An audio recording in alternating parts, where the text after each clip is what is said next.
Hello friend, जय हिंद। आज की वीडियो में देखेंगे परसेंटेज का पार्ट 3। और पार्ट 3 में पहला क्वेश्चन आपकी स्क्रीन पर सामने दिया गया है, ध्यान से पढ़िए। कह रहा है एक उम्मीदवार को किसी परीक्षा में 40% अंक प्राप्त करने जरूरी है।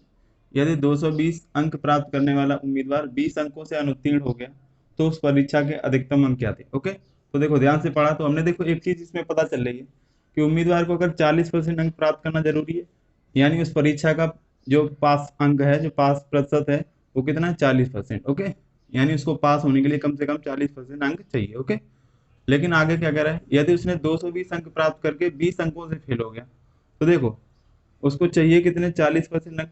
अगर इतने अंक आ जाएंगे तो वो पास हो जाएगा। लेकिन उसको मिला क्या? उसको 220 अंक मिले और 20 अंक से फेल हो गया, इतने अंक मिले।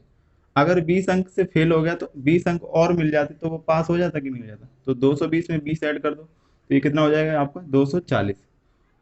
इतने अंक मिल जाए तो पास हो जाएगा, सिर्फ पास होगा। ओके, और सिर्फ पास मार्क कितना है? 40%। यानी ये 220 आपका किसके, ये 240 किसके बराबर है? 40% पासिंग मार्क्स। ओके, तो आपसे कह रहा है उस परीक्षा के अधिकतम अंक क्या थे। अधिकतम अंक पूछ रहा है, तो अधिकतम अंक, सबसे अधिक अंक क्या होते हैं? जो पूर्णांक होता है, यानी पूर्णांक कितना होता है? 100%। तो 100% की वैल्यू पूछ रहा है। ओके, तो आप देखो कहीं से भी कर लो, सिमेट्री बन रही है। ये 40 का कितने गुना है? 6 गुना। 40 का कितने गुना है? 6 गुना। तो 100 का 6 गुना यहाँ पे आ जाएगा, तो 100 का 6 गुना कराएंगे तो क्या हो जाएगा? 600। ओके, आप ऐसे नहीं तो ऐसे कर लो। 40 का ये कितने गुना है? 2.5 टाइम है, 2.5 गुना है ये।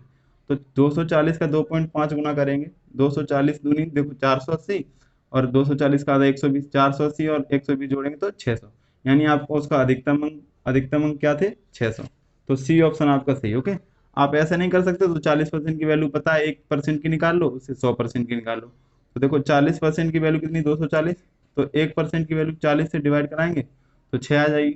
और पूर्णांक हमेशा क्या था? 100%। तो 100% की वैल्यू 100 से गुणा करा देंगे तो 600। आप ऐसे भी कर सकते हैं।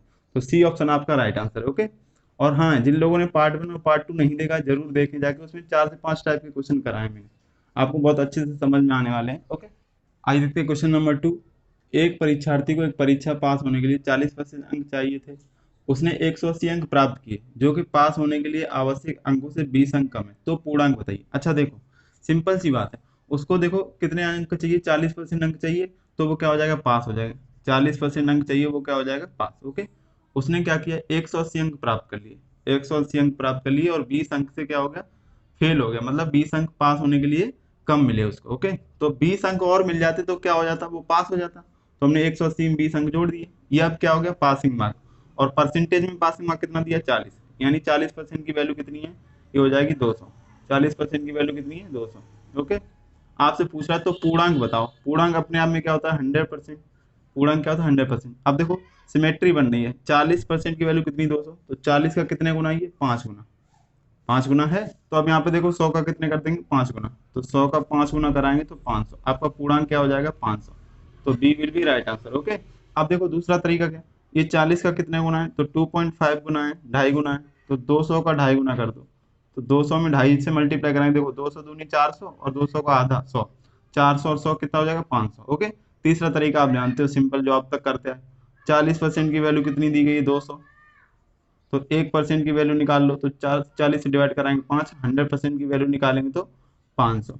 तो आपको आपका B will be right answer. Okay, आइए देखते हैं क्वेश्चन नंबर 3। थोड़ा सा क्वेश्चन के लेवल को बढ़ा रहे हैं, समझिए ध्यान से।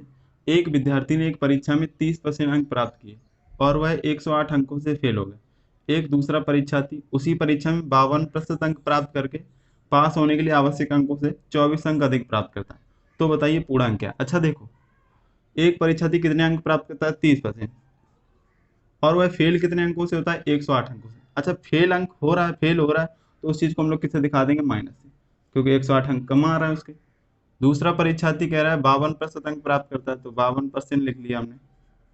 और वह पास होने के लिए आवश्यक अंकों से 24 अंक अधिक ले आया। अधिक ले आया तो प्लस में दिखाएं, अधिक ले आया तो प्लस में दिखाएं। अब करने का देखो तरीका देख लो, आपके एक लाइन में आंसर आने वाला है। परसेंटेज का अंतर लिखो। परसेंटेज का अंतर, दोनों प्लस के हैं तो अंतर घटा के आ जाएगा। 52 से 30 को घटाएंगे तो 22%। यहाँ पे नंबर का अंतर लिखो। तो देखो ये माइनस का, ये प्लस का है। माइनस प्लस का अंतर हमेशा जोड़ के आता है, तो 108 और 24 को जोड़ेंगे तो 132। यानी इनके बीच का अंतर कितना हो जाएगा? 132। तो 22% की वैल्यू कितनी होगी? 132। तो 1% की वैल्यू निकालेंगे यहाँ से। 1% के मान क्या हो जाएगी, देखो 22 का कितने गुना है, 6 गुना है। कितने गुना है, 6 गुना। तो 1% का मान कितना आ जाएगा, 6। और आपसे पूर्णांक पूछ रहा है, तो पूर्णांक हमेशा क्या होता है अपने आप में 100%, क्या होता है 100%। तो 100% की वैल्यू कितनी हो जाएगी, 600। तो 600 आपका सी ऑप्शन आपका राइट आंसर। ओके, कभी कभी इसी क्वेश्चन में देख आपसे पूछ लेगा कि पासिंग परसेंटेज क्या था, पासिंग परसेंटेज। ओके, तो देखो 30% अंक प्राप्त किए और 108 से फेल हो गया, अगर 108 और मिल जाते तो वो पास हो जाता।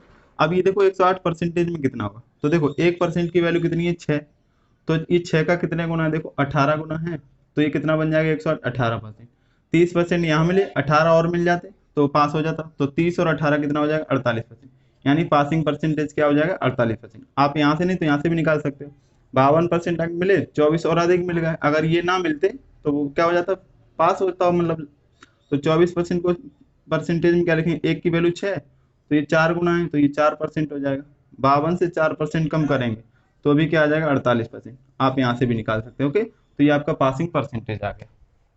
आइए देखते हैं क्वेश्चन नंबर 4। टाइप को थोड़ा चेंज करते हैं। अब देखो चुनाव वाले टाइप के क्वेश्चन है। ओके, तो एक चुनाव में दो उम्मीदवार हैं, हारने वाले उम्मीदवार ने 41% अंक प्राप्त किए और वह 5580 मतों से पराजित हो गया। तो बताइए कुल मतों की संख्या क्या है। ओके, आपसे कुल मत पूछ रहा है। अच्छा देखो, हारने वाले उम्मीदवार ने कितने अंक प्राप्त किए, 41%। ये हारने वाले उम्मीदवार को मिले हैं, हारने वाले ने। ओके, अगर हारने वाले ने 41% प्राप्त किए तो जीतने वाले को कितने मिले होंगे, जीतने वाले को जो मिले होंगे वो आपका 59% मिले होंगे। ओके, अब देखो ये 41% और ये 59%, तो परसेंटेज में हार और जीत का अंतर कितने का हो रहा है, तो इससे ये घटाएंगे तो 18% का हो रहा है। और कह रहा है वह, क्वेश्चन में कह रहा है वह 5580 मतों से पराजित हो गया, यानी 18% की जो वैल्यू है वो कितनी दी गई, 5580 वोट दी गई। तो 1% की वैल्यू निकाल लो यहाँ से, तो 18 से डिवाइड करो, 18 3 54, एक बचेगा, 18 एकम 18 और ये 0। 1% की वैल्यू कितनी आ गई, 310। कुल मत पूछ रहा है आपसे, कुल मत कितने होते हैं, 100%। तो 100% की वैल्यू क्या हो जाएगी, एक की वैल्यू 310, तो 100 से गुणा करा देंगे। तो ये 31,000, 31,000 कौन सा ऑप्शन है, तो सी ऑप्शन आपका राइट आंसर। ओके, आइए देखते हैं क्वेश्चन नंबर 5, ध्यान से पढ़िए। एक चुनाव में एक उम्मीदवार 30% मत लेकर 16,000 मतों से हार गया, मतलब वोट होता है। ओके, तो 30% उसको प्राप्त हुए और 16,000 से हार गया। कह रहा है पहला क्वेश्चन, कुल कितने मत पड़े, कुल कितने वोट पड़े। दूसरा क्वेश्चन, जीतने वाले को कितने मत मिले, जीतने वाले को कितने वोट मिल रहे हैं। और तीसरा क्वेश्चन में पूछ रहा है हारने वाले को कितने मिले। ओके, तो देखो एक उम्मीदवार जो है वो 30% अंक प्राप्त करता है, 30% अंक प्राप्त करता है और 16,000 मतों से हार गया, यानी उस ये हारने वाले को मिले हैं। ये किसको मिले हैं, हारने वाले को। तो जीतने वाले को कितने मिले होंगे, 70%। तो देखो परसेंटेज में वो कितने से हार रहा है, 30 और 70 का अंतर कितना हो जाएगा, 40%। 40% से हार रहा है, और वैसे वोट में किससे कितने से हार रहा है, 16,000 से।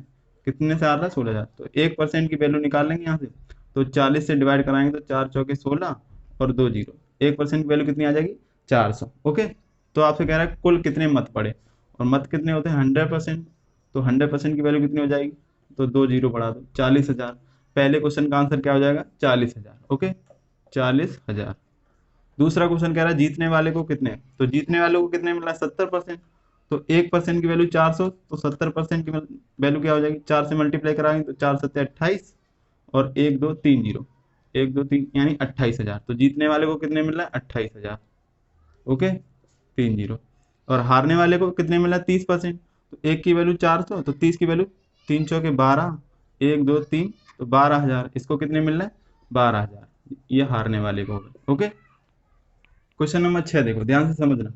अलग टाइप का क्वेश्चन है। एक वर्ग की भुजा को पहले से 25% बढ़ा दें तो उसके पहले के क्षेत्रफल और नए क्षेत्रफल का अनुपात क्या होगा, अनुपात पूछ रहा है। अच्छा देखो, वर्ग के बारे में, स्क्वायर के बारे में हम लोग जानते होंगे।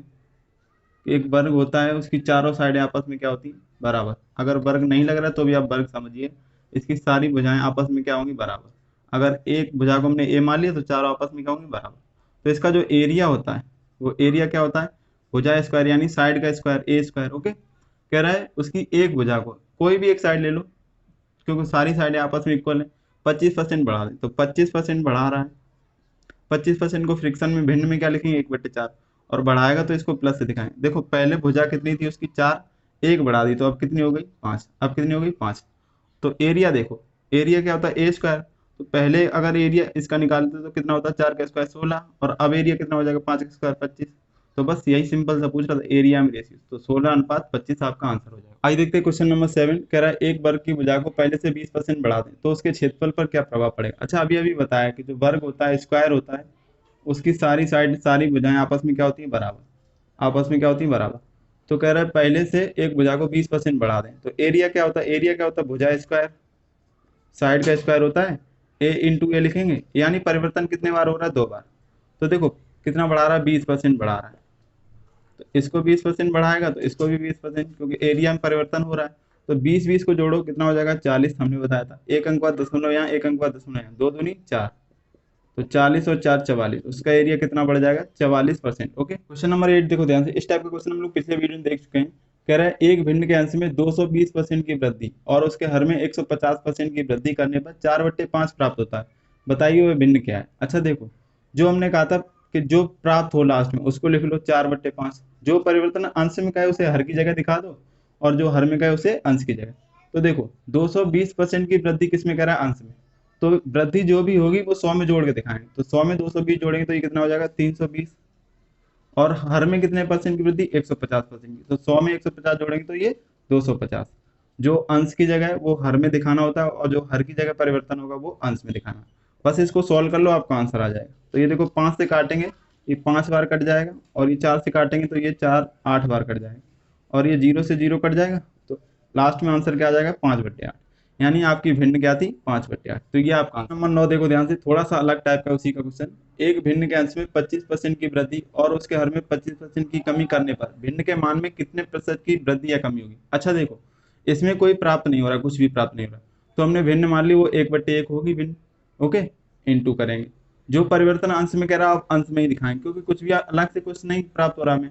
तो 25% की वृद्धि किसमें कर रहा है, अंश में, तो 125 हो जाएगा, और हर में 25% की कमी, तो 100 से कितना हो जाएगा, 75। सॉल्व कर लो इसको, देखो तो ये 25 से काटेंगे 5 बार कटेगा, और ये 25 से काटेंगे तो 3 बार, तो क्या हो जाएगा, 5/3, यानी अगर पहले भिन्न कितनी रही होगी, 3, तो अब कितनी हो गई, 5, तो बढ़ कितनी गई, 2, कितनी बढ़ गई, 2, किससे बढ़ी, 3 से, और 2/3 कितना हो जाएगा, इंटू 100 कर दो तो सॉल्व कर लो, आपका आ जाएगा 1/3, आप जानते हैं कितना होता है, 33 से 1/3, और 2/3, 2 का गुणा कर दो, इसमें 2 से गुणा करा दो, तो 66 सही 2/3%, यानी भिन्न के मान में कितनी वृद्धि हो जाएगी, 66 सही 2/3% की। ओके, तो ये आप आइए देखते हैं क्वेश्चन नंबर 10, कह रहा है एक आयत की लंबाई को पहले 25% बढ़ा दें तो उसकी चौड़ाई को कितना परसेंट कम करें ताकि उसके क्षेत्रफल में कोई परिवर्तन हो। अच्छा देखो, उसकी लंबाई को कितना बढ़ा रहा है, 25%, 25% बढ़ा रहा है, यानी 25% को फ्रैक्शन में क्या लिखें, 1/4, तो लंबाई 4 से 1 बढ़ के कितनी होगी, 5, कितनी होगी, 5।